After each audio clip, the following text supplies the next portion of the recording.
no natives and dogs allowed. And I said, who has the right? In Australia, I could swim and I mixed with the Australian people. So to come back and see that angered me very much.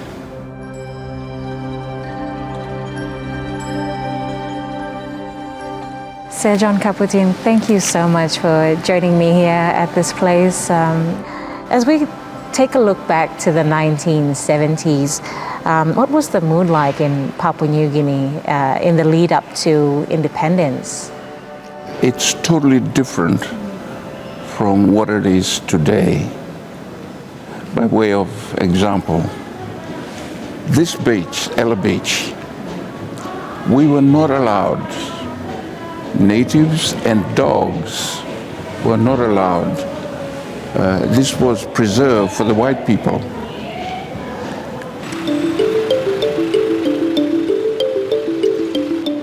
That's a stark contrast to where we are now, you know, after 50 years. Well, of course, after 50 years, this is your country.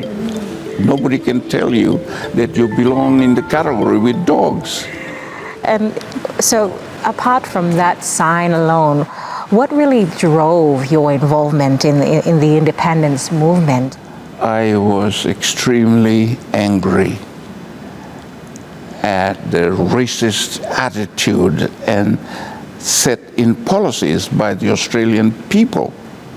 Restaurants were not allowed to black people. Hotels.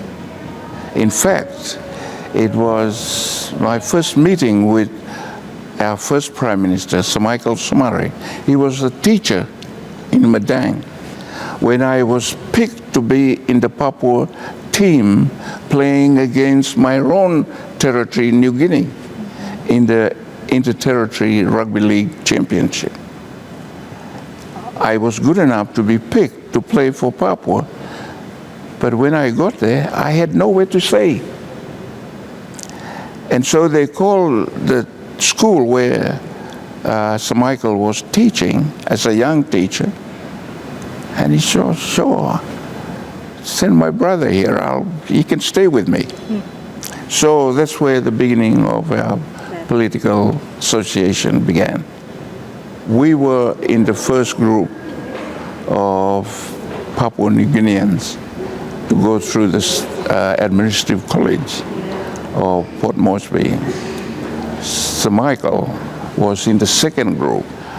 Those in my group were Sir Albert Mauri Kiki, Kavera Rea from Hanubada.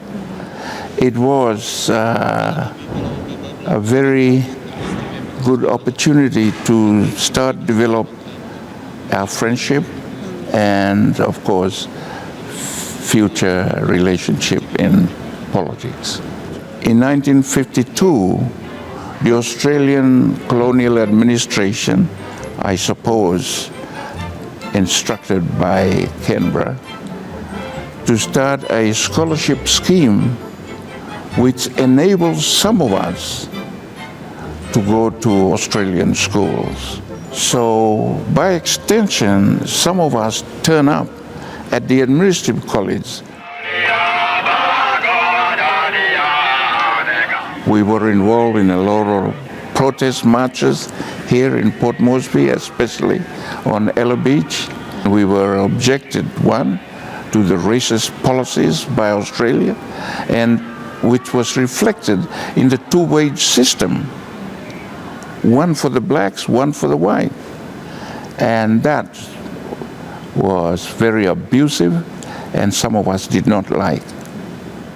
Secondly, was my involvement with the Mataungan Association after I returned from the University of Hawaii.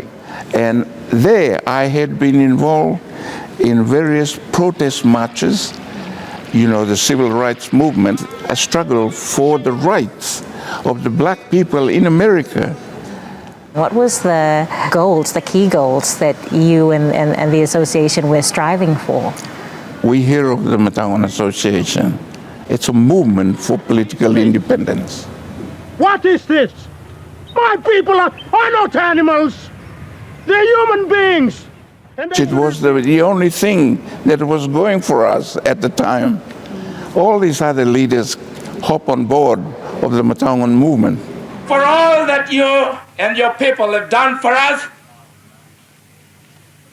I should like to take this opportunity to thank you and your people. But we must depend upon our own national resources and trade for our own existence. A small movement among the Motu Kotabu people was led by a lady, Josephine Abijah. That was called Besena. This is the woman who says she will save Papua and preserve its identity. Josephine Marie Abijah, schoolteacher turned politician, a Joan of Arc with a flower in her hair. In the Trobriand, it was Kabasawali. It was started by a friend of mine who went through St. Brendan's College. His name, John Kaputin. Address, just the Trobriand Islands. And John Momens and I and Sir Henry Torobert were there at the same time. And it played a pivotal role because we link up when we came back.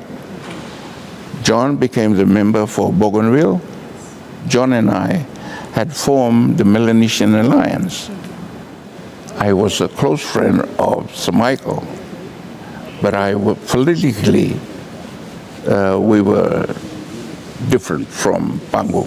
The Mataungan Association's thinking and philosophy and so forth, totally different from Pango. So I maintained my friendship with Sir Michael, but that's about it. Politically, we were on two different wavelengths. What do you remember most vividly about that day, September 16? The road to September 16 was not easy. I had just personally had to stand up to all the white administrators and even to Canberra. And I have to thank many good Australians who understood the history of colonialism and decolonization and who were on our side. So were you here when we gained independence? Were you a part of the ceremony? Of course, I was here. I was still a member of parliament. And, it was, of course, you have to be here to celebrate what you have been struggling for many years. When you saw the Australian flag get taken down? It was a sad occasion because, to be fair, some things done by the Australian colonial administration were fair and productive. I've spoken about the scholarship scheme that sent some of us to study in Australia. It was an emotional day for our founding leaders. It was, in a sense, but if you accept intellectually what you were struggling for, of course it was a joyous time. There's a lot that we can take away from the victories and the losses and looking forward. I have to say this during your interview. Much has not been said to thank the people, the Tolai people who struggle for our independence. I'll be there to face the police and whatever else, and to face the consequences as I promised the Cap. And I said to him, we are sick of your bullies and we are prepared to face the consequences of your... They were locked up. Many of them were sent to prison, but they still came out and continued with the struggle for our political independence. one of the core that makes us Papua New Guineans, our constitution. Was it about empowering Papua New Guineans? To construct our constitution, members of the Constitutional Planning Committee spent the best part of 2 years traveling throughout the country, gathering information and the views of the people. Before we sat down and spent 2 years discussing the issues in order to what to be put in our national constitution or recommend in our report for Parliament. I'm grateful to these very courageous members of the CPC under the leadership of the member for Bougainville, Dr. Mohamed.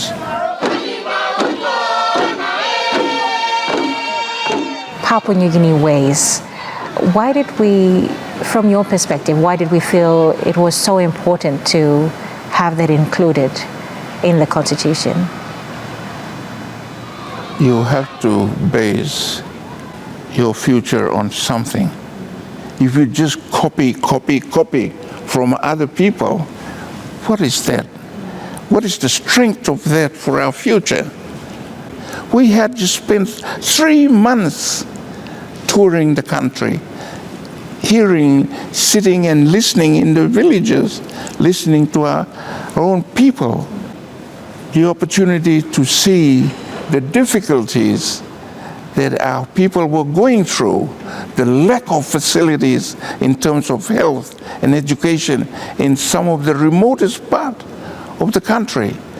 That is what you had to consider in terms of the instruments you were preparing for independence.